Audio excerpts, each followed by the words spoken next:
ಹೆಸರು ಅಥರ್ವ ರಾಮಚಂದ್ರ ಭಟ್. ಭಾರತದ ಸಂವಿಧಾನ ಪ್ರಸ್ತಾವನೆ.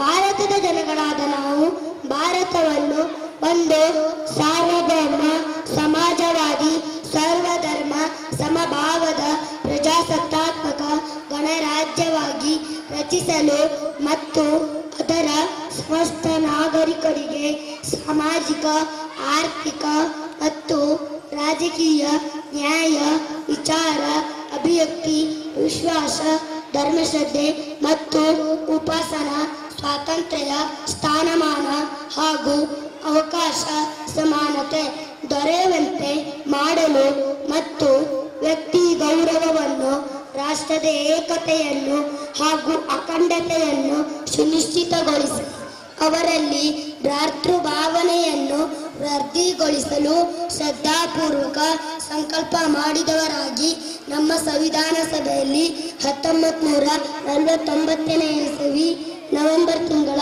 26ನೇ ತಾರೀಕಾದ ಈ ದಿವಸ ಈ ಮೂಲಕ ಈ ಸಂವಿಧಾನವನ್ನು ಅಂಗೀಕರಿಸಿ ಅಧಿನಿಯಮಿಸಿ ಅರ್ಪಿಸಿಕೊಂಡಿದ್ದೇವೆ. ಧನ್ಯವಾದಗಳು.